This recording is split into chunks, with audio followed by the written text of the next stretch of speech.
Hare Krishna, Hare Krishna, Krishna Krishna, Hare Hare, Hare Rama, Hare Rama, Rama Rama, Hare Hare, Hare Krishna, Hare Krishna, Krishna Krishna, Hare Hare, Hare Rama, Hare Rama, Rama Rama, Hare Hare, Hare Krishna, Hare Krishna, Krishna Krishna, Hare Hare, Hare Rama, Hare Rama, Rama Rama, Hare Hare, Hare Krishna, Hare Krishna, Krishna Krishna, Hare Hare. Hare Krishna. I'm Rajarsi Dasa. Welcome to Hare Krishna today.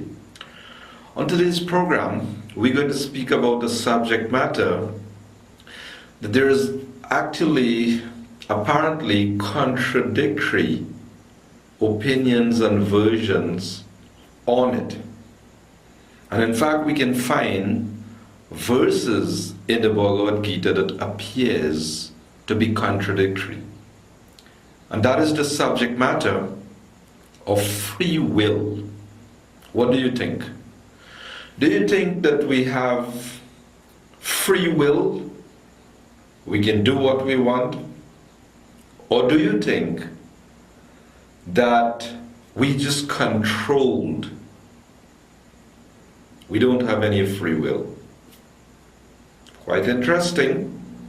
Well, let us take a look at the first verse from Bhagavad-gita. Not the first verse from the Gita, but actually the first of our choice to explain this subject matter. It's taken from the 3rd chapter of the Bhagavad-gita. This chapter is entitled Karma Yoga. And Lord Krishna is speaking to Arjuna about our position in this world. He says, this is text 5 of the 3rd chapter. Nahi kaschit kshamapi jatu tishtati karma krit karyate hyavashaha karma sarva prakriti jair gunayi. Everyone is forced to act helplessly according to the qualities he has acquired from the modes of material nature. Therefore, no one can refrain from doing something, not even for a moment. I think by now, most of our viewers, even in St. Lucia, is expected to know about the 3 modes of material nature, right? I don't think I have to go into the details of the 3 modes of material nature. But it is 3 categories of material existence that the souls are controlled or covered by. The mode of ignorance, the mode of passion, and the mode of goodness. But liberation means freedom from the influence of these 3 categories of material nature. So Krishna's point in this verse, Nahi kaschit kshanamapi jatu tishtati akarmakrit. He's telling Arjuna, everyone is forced to act helplessly according to the qualities he has acquired from the modes of material nature. Therefore, no one can refrain from doing something, not even for a moment. You know, Arjuna on the battlefield, He didn't want to fight. He thought, no action, no reaction. But of course, Krishna won't go for that. So what do you think about this verse and this point? He's saying everyone is forced to act helplessly according to the qualities he has acquired from the modes of nature. Therefore, no one can refrain from doing something, not even for a moment. Always active. Very interesting. So just to give a little further explanation on this. Who are we? What is our identity anyway? Who are we? We are very minute beings, tiny spirit souls. I have a body. Just like you may be a very small, skinny guy, but you could be driving a heavy duty truck, yes, big container truck. Although you may be a little guy, you may be pushing a very big vehicle, yes. And sometimes, in illusion, the little guy, he thinks he's big, he's high up in a truck, and he identifies with that vehicle. He may give you some bad drive on the road if you're unfortunate. But anyway, Krishna's point here has to do with when the soul takes on a body is a product of the three modes of material nature. A body, earth, water, fire, air, these material elements is a product of the material world. But furthermore, although all bodies are made up of the same material elements, they are pushed around by different modes. And that's according to the qualities that we have acquired from a previous life. In other words, what determines whether you take birth in a Brahmana family, a Kshatriya family, a Shudra family, outcast?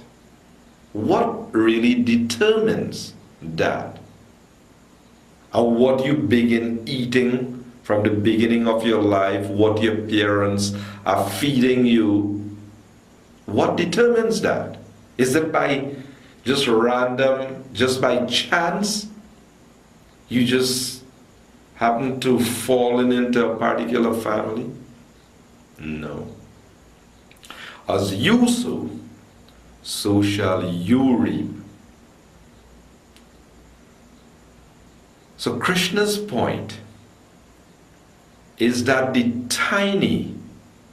soul is described in the scriptures. If you can take the tip of a hair, now you know how minute that would be, right? The tip of a hair. If you are able to divide the tip of a hair into 10,000 parts, which is next to impossible for you to accomplish. If you were able to do that, the size of one of those parts is what the soul is described to be like. The soul is spiritual, inconceivable. But Keshagra Satabhagasya, Kesha means here, Keshagra Satabhagasya Sat Ansa Sadrishatmakaha, 1/10,000. That's how minute the soul is. And now according to the body we have, we are impelled, pushed to act this way, that way. Yes. Srila Prabhupada in the later part of Bhagavad-gita, he gives this example like an object floating on the ocean. There may be waves and the object gets tossed about. It is tossed about this way, that way, because it is situated on the water and it is pushed this way, that way. But remember, the soul is eternal. Achaloyam, sanatana.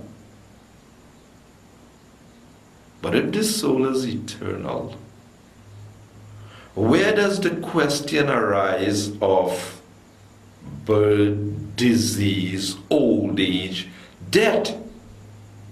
How does that come about?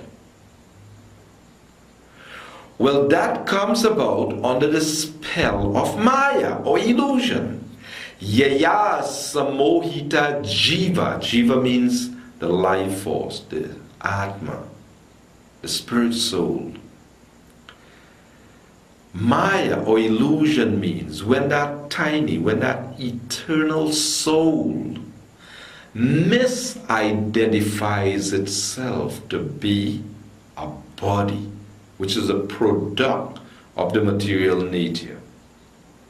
Then whatever happens to the body, the eternal soul under the spell of Maya illusion thinks it is happening to me. I am hungry. I want to eat like this. I am going there to eat. True? Where does that impulse come from to behave like that? You have a body that is a product of the mode of ignorance, and you're feeling to go to this place to eat chicken. Or you're feeling to cut the throat of some living being to eat.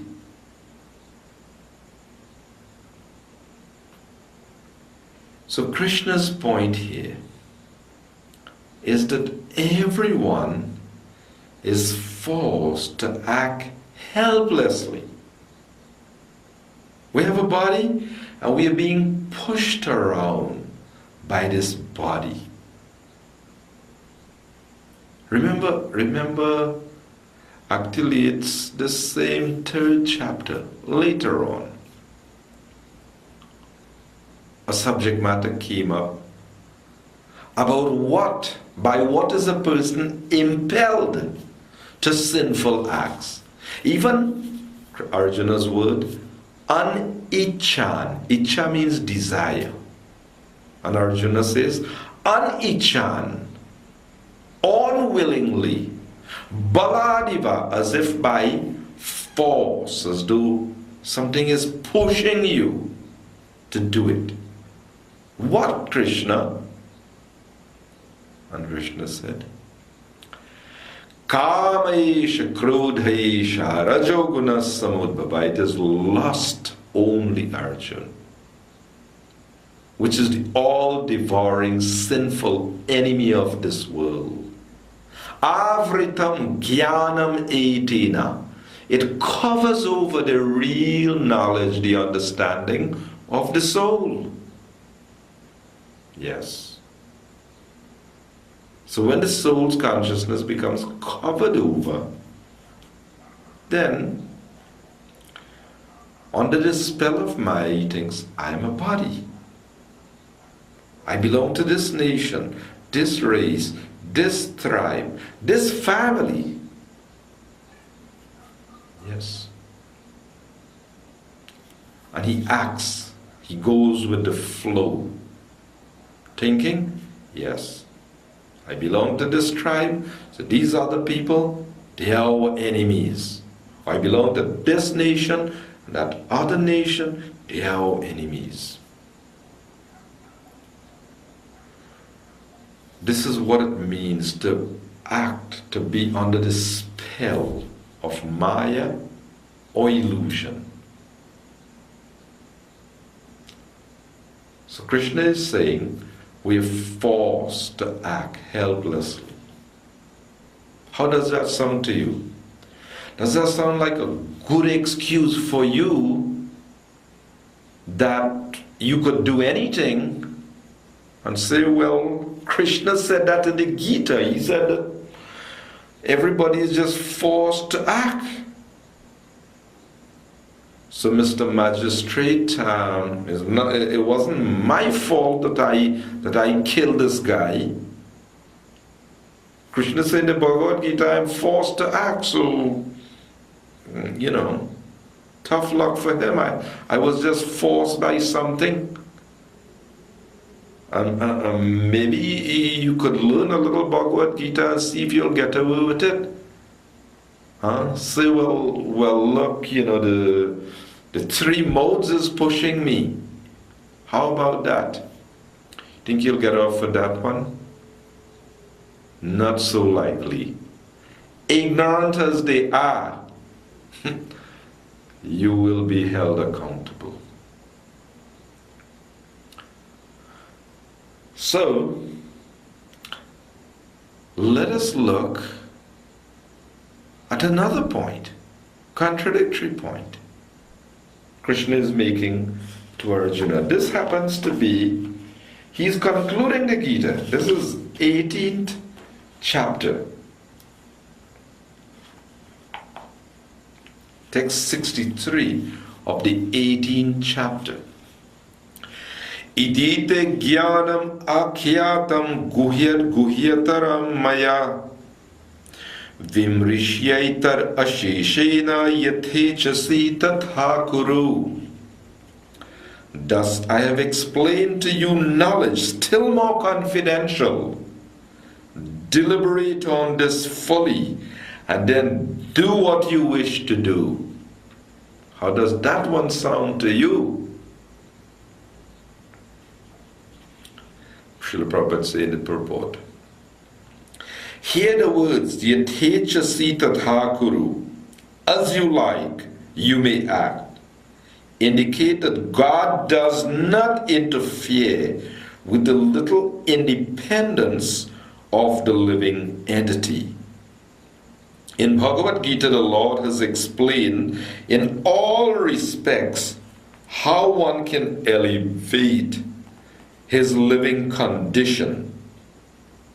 The best advice imparted to Arjuna is to surrender onto the Supersoul seated within his heart. By right discrimination, one should agree to act according to the order of the Supersoul. That will help one become situated constantly in Krishna consciousness, the highest perfectional stage of human life. So what is your assessment of this? Krishna is telling Arjuna and telling you, deliberate on it, think about it, and do what you want. Sounds good, right? Yeah, Krishna said, do what you want. Well, Arjuna heard the entire Bhagavad-gita, and Krishna is giving him a choice now. What about you? Have you heard, have you studied, have you understood all the different factors?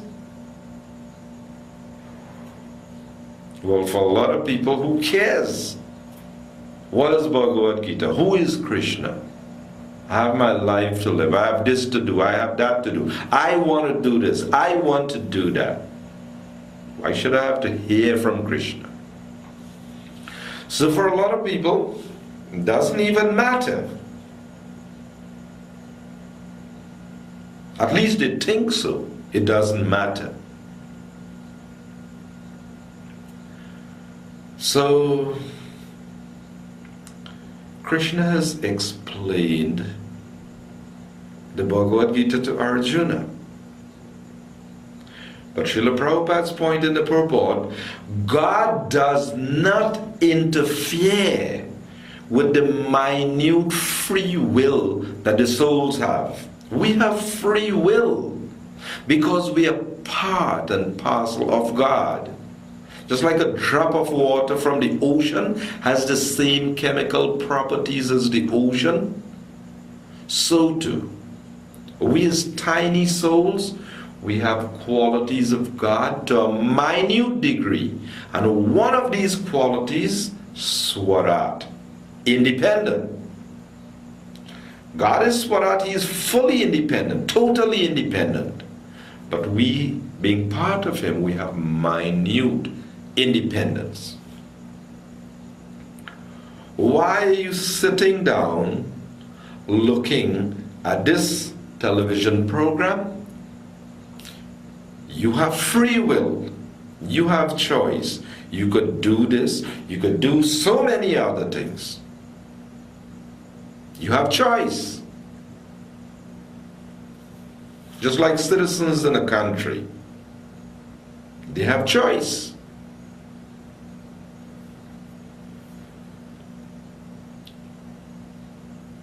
So the question would arise now, well, what am I supposed to do? Well, that's why we're supposed to hear from Krishna in the Bhagavad-gita. He's saying, Tat Shrinu, you just hear from me. So if we hear from him, then we'll be able to deliberate on it and do what he is saying to do. Srila Prabhupada gives the conclusion. The best course of action is to do what Krishna is saying. Krishna said many things in the Gita, but now in the end, he's saying, Arjun, I'm telling you, now interesting, this is text 33 that I read. Deliberate on it and do what you want to do. God is saying that. But he has so much love for us, his children. No, please, Arjuna, do what is really good for you. Do what I really want you to do. Let me tell you what is the most confidential part of all knowledge. And man mana bhava mad bhakto. Text 65. Man mana bhava mad bhakto. You just always think of me. Become my devotee. Worship me. Offer your homage unto me. And surely you will come to me. Pratijane priyosime. I promise you this. You will come to me. Fine. I said many things in the past. Yes. I spoke about karma and going to the heavenly planets. I spoke about the cycle of sacrifice prescribed in the Vedas. I spoke about sitting on a seat not too high and not too low, staring at the tip of your nose, and I spoke about so many things. But Arjun, Sarva Dharman Parityaja. I spoke about Devata worship and offering and sacrifice to the Devatas. But Sarva Dharman Parityaja. Abandon all these things. Mam Ekam Sharanam Vraja. You surrender unto me. Aham Twam Sarva Pap. I'll free you from all sin. Ma Shuchaha. Don't worry. Don't fear. That happens to be the best use of the free will, the independence we have. Yes. If in our lifetime we have the good fortune of coming in contact with Mahatmas, Vaishnavas, Sadhus, saintly persons, then Mahat Sevam Dwaram Ahur Vimuktes, by that association, Sadhu Sangha Sarva Shastri Koi. Lava Matra Sadhu Sangha Sarva Siddhi Hoi. By the association of saintly persons, Sarva Shastri Koi. You will understand all the scriptures and its conclusion. And Sarva Siddhi Hoi, you will attain all perfection. That's the best use of the minute free will that we have. So was Krishna wrong earlier when he told Arjuna, no one can refrain from doing something, not even for a moment. No, Krishna wasn't wrong. If we want to remain fools and rascals and pushed around by the three modes of material nature, fine. Just remain, get impelled, push this way, that way, and act. And think that you're acting as you like. But actually, if you're wise, Krishna is saying, Ye me matangidang nityam anutishtanti manava. My instructions are eternal and meant to be followed by human beings. So if we're intelligent, we will use our minute free will, and when we are obedient to Him, when we follow His instructions, His injunctions, what's the result? The result will be we'll become free from the influence of the material nature. He will free us. He says, Aham twang sarvapap. I'll free you from all sins. Ma shuchaha. Don't worry. Have no fear. Therefore, it's a very deep point. We're pushed by the modes of material nature, but we don't have to. If we surrender to the Lord, we'll be controlled by the divine nature, by the divine energy. We've run out of time, but you can read Bhagavad-gita, 9th chapter, text 13, 14, the Mahatma, the great souls, how they are not deluded, they're under the protection of the divine nature. They're fully protected. I'm Rajarshi Dasa saying Hare Krishna. And do join us again next week for another presentation. Hare Krishna movement came to South Africa. I was introduced to the movement and was also introduced to the leader, Prabhupada. And I was asked to say a few words about my association with him, and I do so with pleasure and with great humility. Here you have a simple man who's come and traveled the world doing this one thing, spreading, as he himself said, the glory of the Lord. And he's phrased that man must be educated to see the soul. He must be educated to see and realize the soul in the body. And until and unless he is so educated, this dual frenzy between hate and love will continue. And my earnest prayer is that philosophy and the basic work which Prabhupada started here in South Africa and in so many other centers of the Western world, that this will be carried forward by those who follow him, and that this cultural center will provide to our young people, our children, also those educational opportunities to live out at least some of the things which this movement and their leader have come to stress for us today. Thank you very much.